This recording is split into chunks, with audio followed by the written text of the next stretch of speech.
Welcome, everybody. All right, we're talking about turn-ons in a relationship. Relationships basically thrive on emotional and physical connections.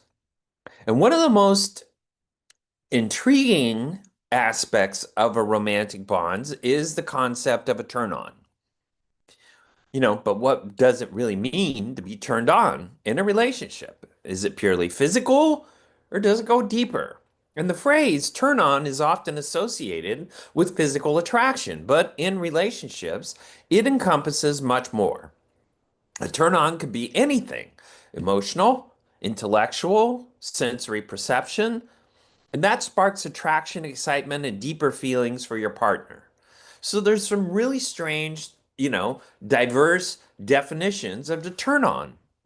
Turn ons can mean in love, the qualities or actions that make someone feel emotionally and physically drawn to their partner.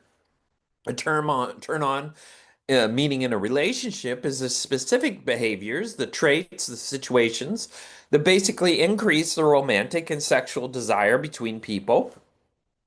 A turn on meaning in a relationship is also in turned on meaning is the state of feeling heightened attraction or arousal due to a partner's actions, words, or presence. But a turn on in relationships can go way beyond physical attraction. It's a common turn on is emotional and psychological factors that play an equally important role. So here's some examples of an emotional turn on. Some people are deeply turned on by emotional intimacy, like deep conversations that create a mental connection, acts of kindness like surprise gestures or thoughtful words, gift baskets, feeling understood or valued by a partner, spending time together. These can be very, very powerful emotional things that can help people connect to each other physically and psychologically.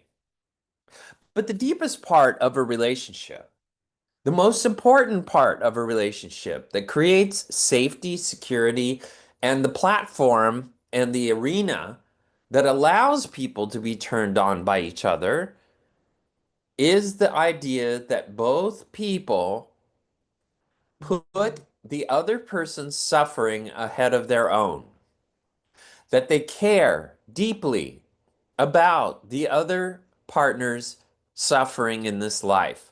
And the suffering is their perceived suffering or their physical suffering. And what that means is their life may not be in the condition they wish it to be in. Their choices may not have worked out to be the choices that they wanted. And what you want to do is ride along with them as a partner, caring about how they're perceiving their issues without trying to solve it. Validating feelings. Yeah, I can imagine that feels that, oh, that must be terrible. And that's much like a pastor would do to a parishioner. That's what you're supposed to do in marriage. You're not supposed to solve the pain. What you're supposed to do is identify with it and empathize, not sympathize, not sit there and whine about it, but actually be someone willing to hear and understand and stay outside of the problem so that your partner can work through the problem themselves. Now, there's intellectual turn-ons. For many, intelligence and wit are major turn-ons in a relationship. This could mean engaging in stimulating debates, sharing similar interests and passions, a partner's ability to hold meaningful conversations. And that's an exercising of the mind. That's actually challenging each other to talk about deep topics that may be more meaningful to one than the other, but the willingness to go down the rabbit holes and have those discussions with each other is an intellectual turn on. And then there's physical turn ons. And these are most commonly recognized and include the smile, the voice, the scent, the physical touch, such as holding hands or cuddling, the style, the confidence, or the body language. All of that stuff can be very powerful and very meaningful in a relationship. Also, there's psychological turn ons. Some people feel turned on by things like a partner's ambition or their drive or their protective or nurturing behavior, or their sense of humor and their playfulness. These are really powerful things for a person to turn other people on. The better understanding we have of what turns on means in a relationship, you got to really look at things like the power of words. People must most feel turned on when somebody compliments their intellect rather than just their looks. That's a very important thing to recognize a person for their being rather than their outside shell. The outside shell is great. But as we all know, you can be with somebody who is highly attractive and they can be an absolute turd inside. And that is very hard to live with. It's nice to have eye candy, but when they're a total pain in the butt, like people that marry for money, people that go to college to find somebody to marry, that's crazy stuff. There's often ugliness underneath that and emptiness that wants to be filled, and it's your job to fill it for them. You want to get somebody who is you can to be turned on by their inside and their outside. Small gestures make a big impact. It can be incredibly turned on when someone plans a surprise. When it's not about money, but it's the effort and the thoughtfulness that excites a person. You can totally get into someone's heart by making something special for them. There's also physical chemistry.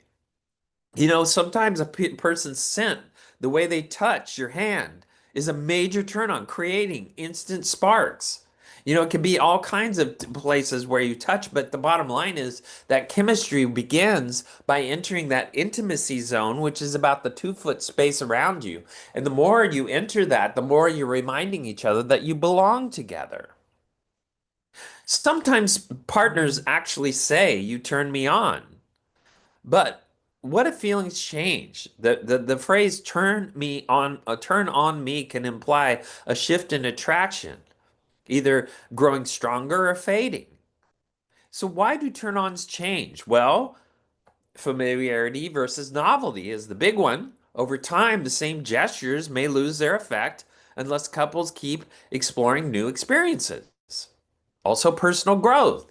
As people evolve, their turn-ons may shift, and what excites them, at 20 may differ at 30, 40, 50, 60. And then emotional changes, stress, unresolved conflicts, resentment, emotional distance can dampen attraction. People really lose it oftentimes after they start having kids when they get married because their life gets so stressful, so complicated. And so what you have to do is you've got to understand you've got to keep that intimacy going by hitting each other's love language. What is a love language? A love language is a need. It's not a want. And you got to take it serious. If you say I'm terrible at giving compliments, shut the hell up. You have no business being in a relationship with somebody that needs compliments. That's a need. It's emotional need. It's not a want. You have no business being married to somebody and telling them that the very thing that they need, you won't give them. What a narcissistic, egotistical turd. What a child to marry somebody that needs something and you refuse to give it. And people do this all day long, every day of their life. If you need time together and you're married to somebody that needs time with you, you better give it. If you're with somebody who needs intimacy, they need it. If you're with somebody that needs gifts, they need it. Everybody has different ways of needing things emotionally. Words of affirmation. If that's what they need, give it. If doing things for them is important as their love language, do things for them. But don't be married and starve your partner of their needs. That is crazy. You got to take that stuff serious if you're going to be in a relationship because that's a pathway to their heart. You know, turn-ons in a relationship can vary. Communication is key. It's the main part of sustaining an attraction. You want to ask and observe. You want to have open conversations. What makes you feel the most connected to me? Notice what lights up the person. Certain words, touches, activities. You also want to experiment together. Try new date ideas, hobbies, romantic gestures. It doesn't all have to work. It's called experiential learning. You do it, you try it. If it does, it does. If it doesn't, it doesn't. Maybe it's fun the first time and it's not after that. You never know. But you want to explore each other's love languages, words of affirmation, acts of service, spending time together, intimacy. It's all kinds of different ways that people need to feel loved, and you really need to do a deep dive, not on what your love language is, because egotistical, narcissistic people are so stupid that they will give their love language to their partner and call it love rather than give to what their partner what they actually need. Oftentimes, people demonstrate their love by showing you the way I need to feel loved and expect that in return rather than giving you the love that you need the way you need it. We need to give love the way the other person needs it, not the way that we need it.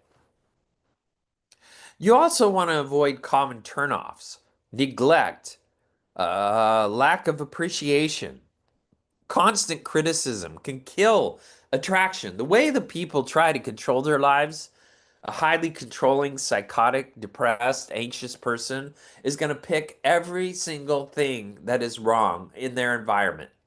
And that's because they have such a low self-esteem that they have to deflect everybody else in the world from them. They think they're protecting themselves by becoming an arrogant, critical human being. And then they raise their kids criticizing them all the way into their adult life, and to the point that the child doesn't ever want to be around them ever again. And hopefully they'll die in a nursing home somewhere where nobody has to deal with them. The problem is negative people are demonstrating they have very low self-esteem. If you want to be a total turnoff, be a negative person. If you want to be a total turnoff, give someone else your love language instead of the one they need. If you want to be a total turnoff, don't listen. Don't validate. Don't accept the fact that another person has a different perception than your own. If you want to be one of those kind of people, you're a total turnoff. So you may have a great looking body. You may have to work out every day for 6 hours a day and do your thing. And everybody thinks, your shit doesn't stink or whatever. Well, the truth is, it stinks really bad because you're a total turd. You don't like how people have a different perception than your own. You don't like criticism. You get defensive about every little thing. And that's an ugly human being. Wonderful sense of humor people understand that everybody sees things differently and it's okay and it's actually kind of funny that other people see things differently. And if you're looking for how people see things differently and you find humor in it, that's even better. So a turn on in a relationship isn't just about lust. It's about what makes your heart race, what makes your mind engage, what makes your soul feel connected. Whether it's sharing a laugh, a passionate kiss, a deep conversation, those moments define attraction in love. By understanding what is a turn on in a relationship, you can nurture a strong, more fulfilling bond with the person that you're with. And you keep exploring, you keep communicating, you keep appreciating each other. You allow each other to fail and you celebrate it because you learn from it. The best in relationships are those that keep trying each other on in every way possible, that they keep turning each other on by trying new things and working together and loving each other. That is a huge, huge component of keeping a relationship fresh and keeping it strong. But the bigger component is caring about each other's walk in this life and all of the things that come with it, including, the emotional angst, anxiety, fear, all the things that may or may not hurt our feelings. These are very important parts of what keep a relationship going. Turn-ons also in a relationship has to do with how you take care of yourself.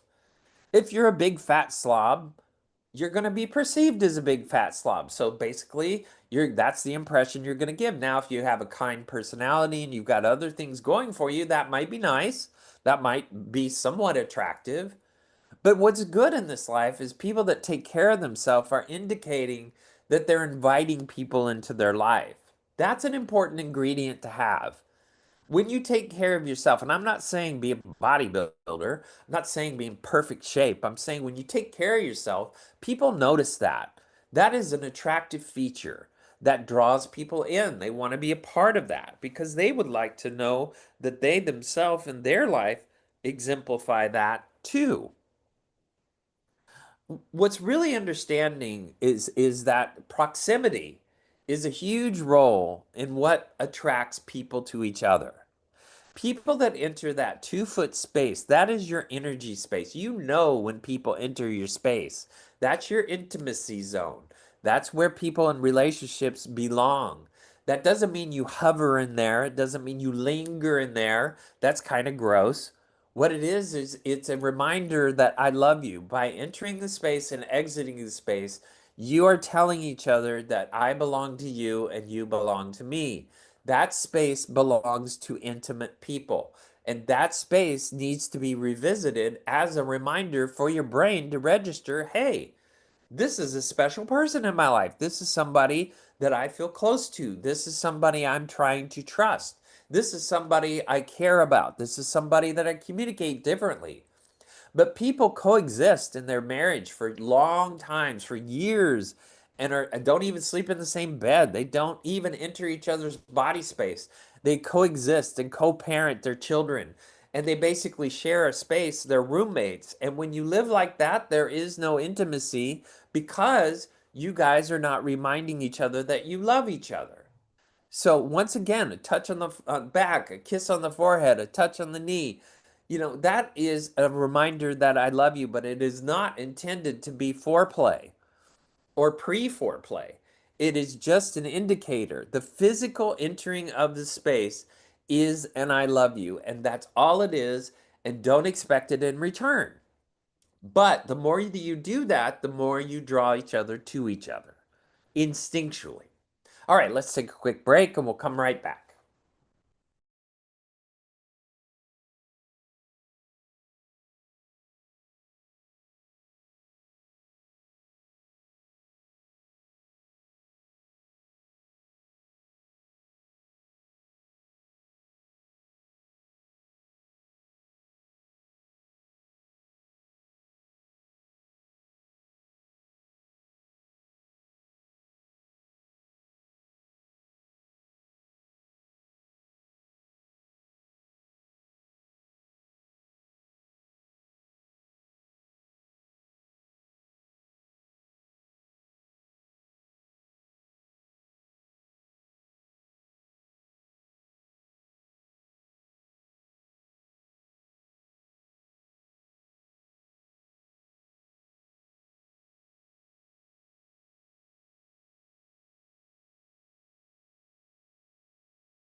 Welcome back, everybody. All right, we're talking about the idea of having turn-ons, especially in relationships. This can include things like education level, interest, looks, goals. It's conventional to share a passion for, let's say a certain kind of food. Or recent research even suggests that we're also drawn to people like us because we believe, correctly or not, that our shared attributes reflect something deeper about us. And that this person is my kind of person and sees things as I do. Physical attractiveness, what this actually means, can vary across cultures and generations and even people at different points in their lives or relationships. And so, while we'd like to think that it's only what's on the inside that counts, physical attractiveness matters. in part from an evolutionary perspective. Appearance gives us clues about our prospect's age and health. For instance, if you're going to be with a big person, you're probably going to have big children. So, if that does not appeal to you to not have big children or children that may gain weight easily, then that may not be the partner for you. So, if you're going to weigh everything on that, you may think of that evolutionary wise, that's not your prospect. There's also body size or the potential of the partner by listening to their voice. Their voice may be a factor of attraction or unattraction. So we may need to understand, what does attract us because it's different for everybody. There are many things that attract us also that correlate back to our parents, especially the parent of the opposite sex. Very strangely, our brain as a child tends to wrap itself around the idea of understanding our mother or father. And so in that sense, it becomes very comfortable for us to have understood a male or a female mother father figure and gotten into their head and really gotten to know what they like and don't like. And by developing that, because you're a child that's subjected to that person's decision making, you form some kind of attraction that is very familiar to you when you move on into your adult life. There's also reciprocity. This is the concept that you're more apt to like someone you feel who likes you. But when that factor fades, so too can your relationship. When you put a lot of effort into something and you get nothing in return, in a way, that's meaningful to you. It tends to fizzle the relationship out. So reciprocity is everything in a relationship because if you give, give, give, and the other just takes, takes, takes, you're either codependent, which is a mental disorder, or, which they love narcissists, by the way, and narcissists love them dearly, or, you need to have better boundaries. What I can do, what I can't do. Then there's the responsiveness. People that respond, despite having, dating advice that plays hard to get or wait a few days to call someone back, the people who were less responsive were rated as less attractive. And that is the various studies across the board. So responsiveness does not mean that you're unattractive. Responsiveness means that you don't want to be too overbearing because if you're asking too much of the people that you're trying to be attracted to, that's not a good thing. But if you're responding to them and you're giving them positive regard, there's a good chance that you're trying to develop a highway where you can meet each other. And positive regard, by the way, is looking at a person in a positive way, giving them positive feedback. That is a very important tool to attraction. There's also this role of biology. What turns you on may not be the same as what your best friend's into. However, some preferences appear to be hardwired over a millennia of human evolution. I've noticed that with my oldest sister, she has a propensity, since she's very overbearing and very smart and just a very highly charged person, she likes wimpy, codependent guys. My second sister, she likes hard guys, tough guys, and that's strange. It's strange, but that's what they're attracted to. Me, I, I'm not going to go into that. But anyway, the bottom line is that we have to understand that looking at people across the board, there's many patterns in people's lives that differentiate what they're attracted to and what they're not attracted to. It's likely that women spent most of their reproductive years either pregnant or lactating in past history prior to birth control.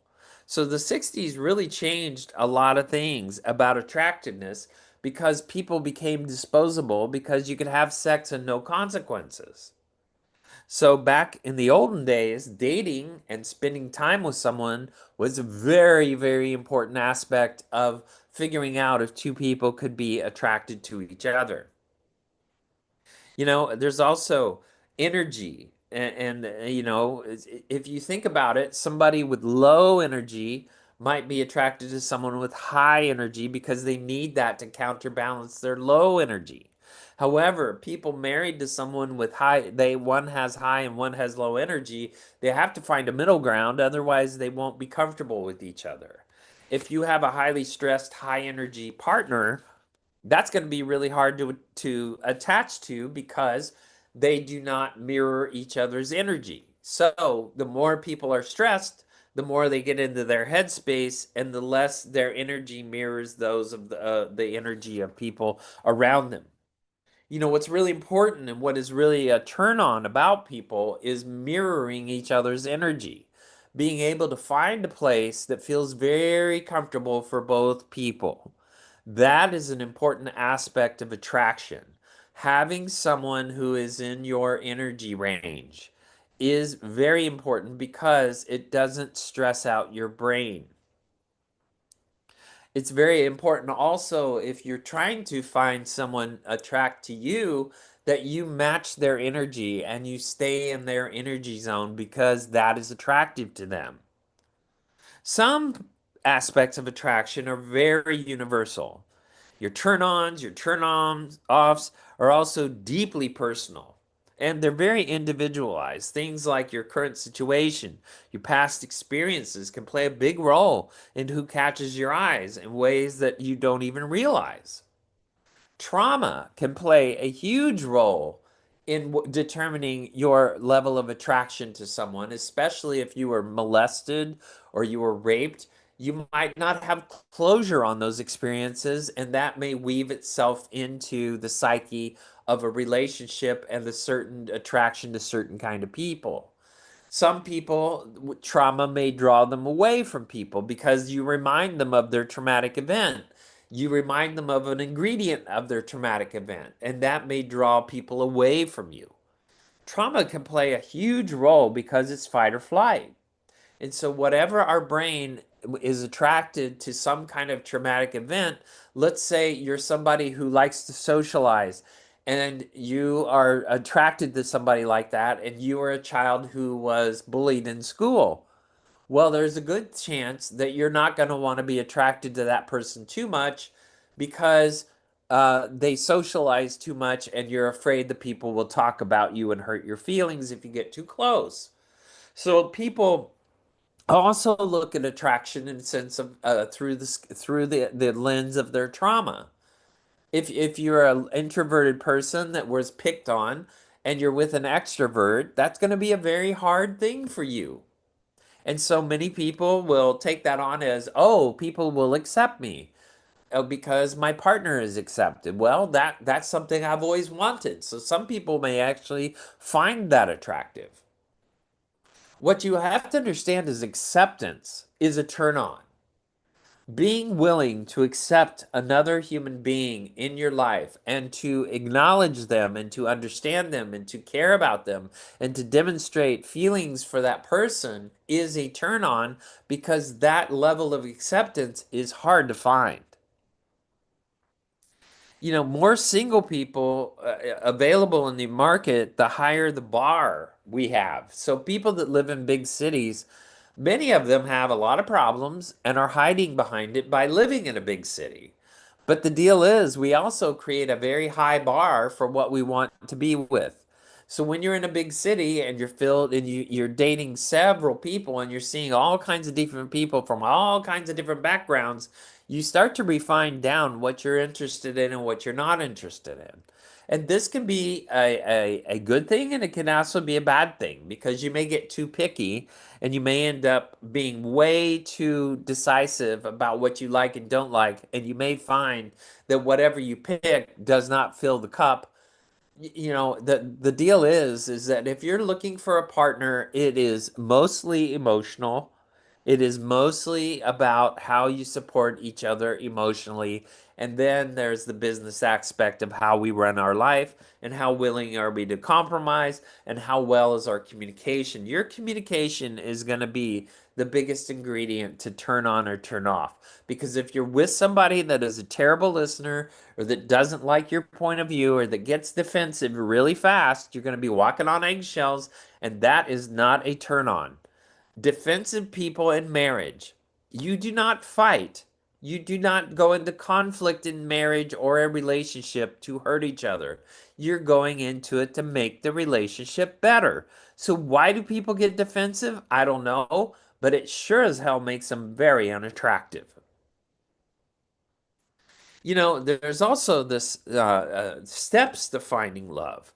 And some people model their attractions after what their role models saw growing up, for better or worse. We learn what is rewarding in relationships at a very young age by those people who were important to us. So many people will watch their grandparents' marriage or watch their neighbors' parents be married, or they'll watch their cousin's marriage, or they'll watch their aunt and uncle's marriage. And if you see ingredients of that, you're often going to want that in your future life. But the biggest deal to a relationship that creates a turn on is commitment. And this is what people are terrible at. When you're with somebody who is in a tri relationship has a back door. So that means, well, if everything pleases me, I'm going to stay with you. If it doesn't, I might leave. If they're always threatening to leave, they're in a tri relationship. Relationships are never fully actualized until you both decide you will or won't make it work. We will be together. We will be married. It's not a matter of will we be married, it's a matter of how we will fix things.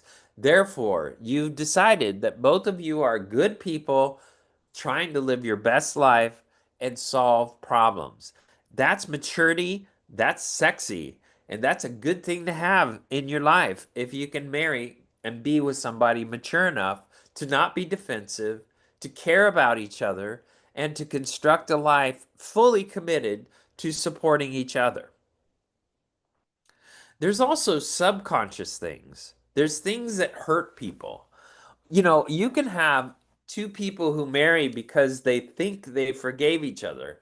Let's say people that married when they were young, people that maybe they dated, they broke up, and one or the other was sleeping with the other's best friend or, fraternity or sorority people or whatever. And they disrespected that partner by sleeping with them. And then that partner decided to get over it. I'll just get over it and I'll marry you anyway. And then the other one starts during the marriage receiving that the partner's having affairs because they're upset. It turns out they never forgave. They're upset because you had the affair, and now they're out there. They're seeing prostitutes or having affairs themselves during the marriage to hurt you back for how you hurt them before you were married. This kind of battle happens subconsciously, constantly.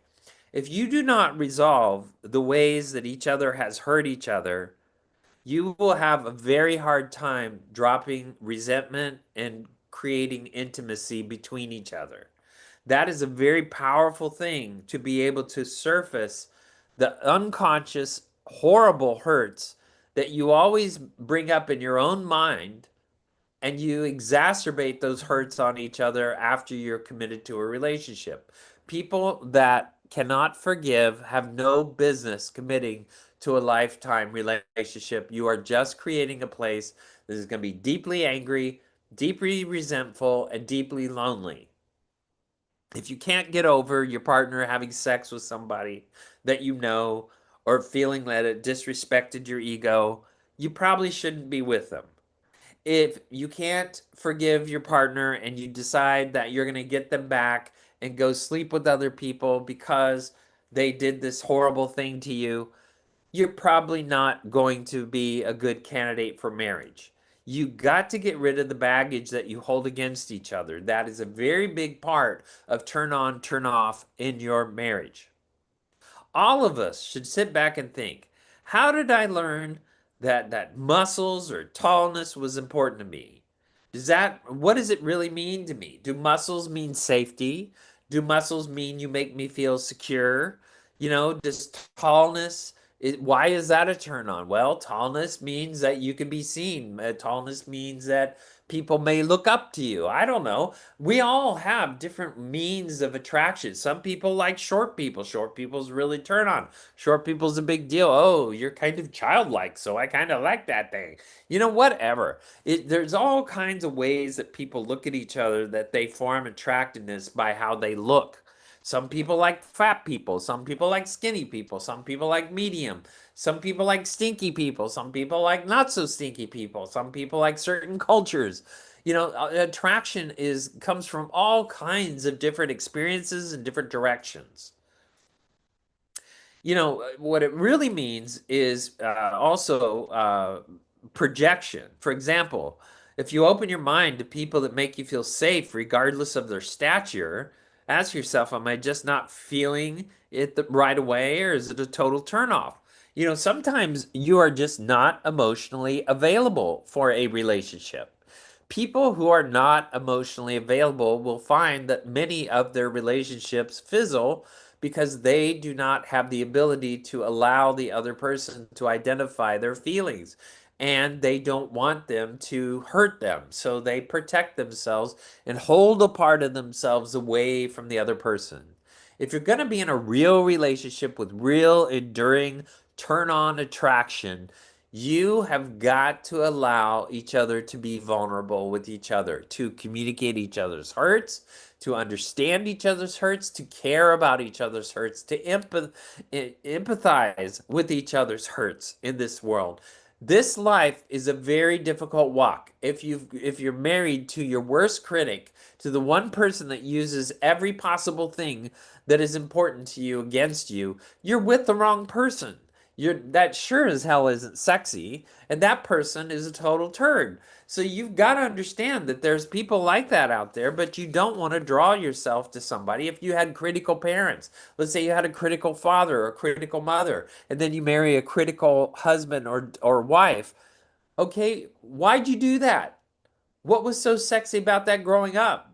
You know, you were just familiar with it is all, and now you're going to spend your life trying to prove them wrong. That's a terrible thing to do. You need to be who you are. You need to enjoy your best self. You need to enjoy your life. You need to live, not sit around trying to prove your value to another human being to justify your existence on the planet Earth to somebody you're married to. That's crazy. But people do it all day long all the time. They have to prove their value to other people. No, you need to stand on your own and go, I'm good at this, I'm not good at that. These are the kind of people I'm most effective with. These are the people I connect with better. And that's where you want to put your energy, is where your soul and your passion is, because that's where the turn-ons are. When you see people at their best, putting themselves in the best environments, in the best places that make them be the best person, that is a turn on. All right, we're going to take a break. We're going to come right back.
Welcome back, everybody. All right, we're talking about turn-ons in relationships. And if you want to know the biggest turn-ons for women, learning what turns on a woman can help you romance the girl of your dreams, and reignite the fire in your relationship or in your marriage or whatever it is.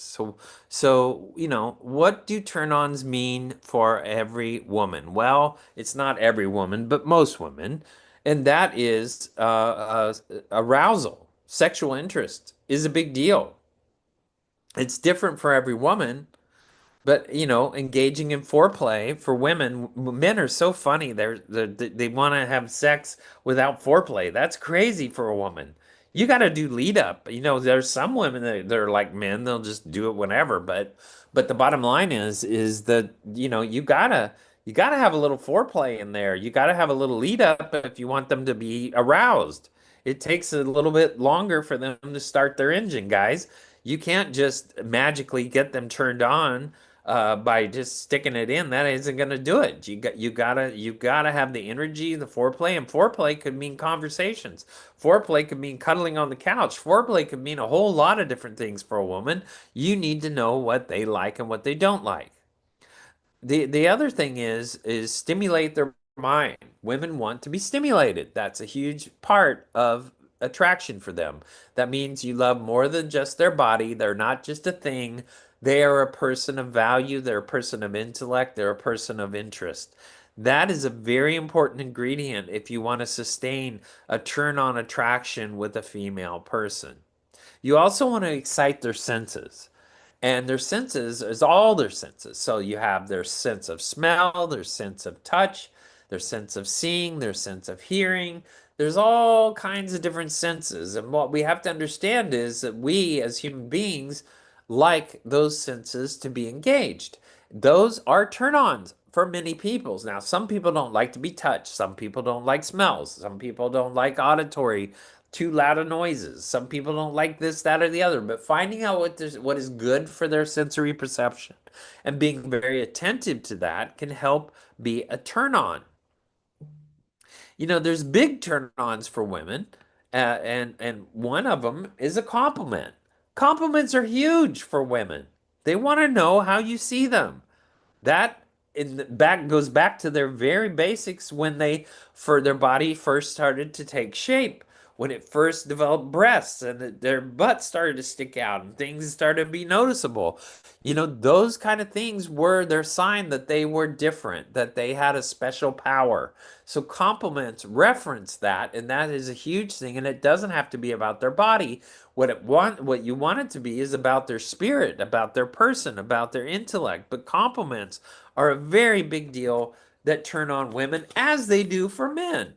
Communication is one of the biggest turn-ons. Now, communication, 75% of all communication is nonverbal, and nonverbals are big for women because women read context, not content. They look at how you're looking at them, how you're standing, what you're looking at, what you're doing, how you're saying something, how you're feeling something. They notice everything. And so your communication, how you communicate, how you use your words, how you use your tone, how you use your body language, how you use your eye contact have everything to do with what can turn a woman on or off. Making them feel important, that she's number one in your life. Cherish is the main ingredient of how a woman measures a relationship. Cherish to a woman is, I cannot be the man I am without you. I don't even know why you're with me. I'm lucky to have you. You're my best friend. It's that way when I'm with you. It's that way when I'm not with you. This is a huge ingredient that makes a woman feel safe and feel sexy with a guy. Listening to her, that's a huge ingredient. Putting away your phone, any other distractions that might keep you from your full attention. Those things make you unattractive if you cannot give them your full attention. You want to give them your full attention. That is a turn on. That will turn the volume down.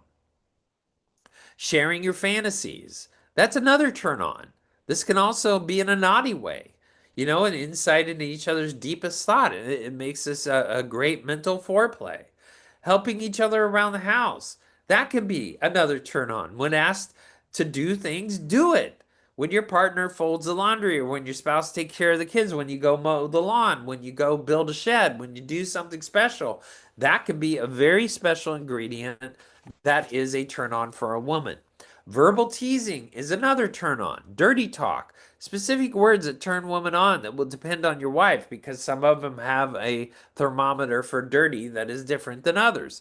But you want to start with something simple and naughty. Send her a frisky text telling her what you want to do to her when you get home. You can ramp things up or keep it vague or and see how she responds. You also don't need to learn how to express yourself. Knowing what to say to turn her on is about more than just dirty talk. It's about knowing how to express yourself emotionally and physically. This means sharing both your feelings and your fantasies. And also, being a family man is a turn on. How you love your children is the pathway to your wife's heart. How you love your children is the pathway to your wife's heart. That is a turn on. A family man is a turn on. Flirting with her, it's all about knowing what to say. You know, it's about funny, being sexy in a way your wife, letting her know what you want. Being funny is another sexy thing because if you have a sense of humor, that means you have a coping mechanism that doesn't go negative, it goes positive. That is a sign of intelligence. That is a sign of resiliency. That is a huge ingredient. Being genuine. To stabilize your relationship, that means you need to bring your energy to her energy level and stop trying to make her go to yours. Let her be, you also want to let her be free and wild in some parts of your relationship. That doesn't mean going to Amazon and spending all your money, but what it does mean is you need to complement the places where she finds important passions and purposes. Being a gentleman. This has gone way off the boards for men these days. You know, you want to pull out a chair, open doors, give her your jacket.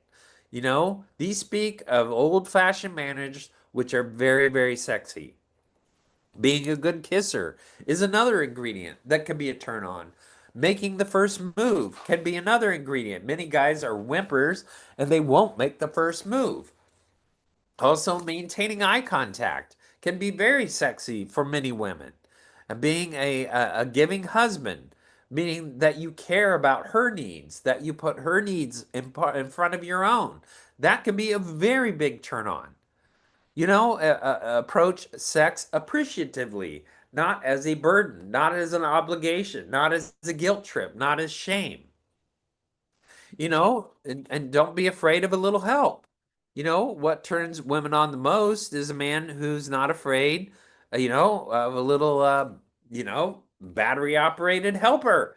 These are turn ons because that means that you want her to be satisfied. It can be a very good thing, but also being confident you know and there's also words that turn a woman off.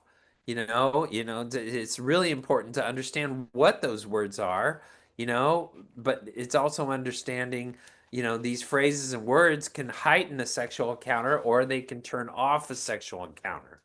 you know Spending time with her is huge. Knowing what to do with your hands is another ingredient that is a very powerful aspect of what can or cannot turn a woman on.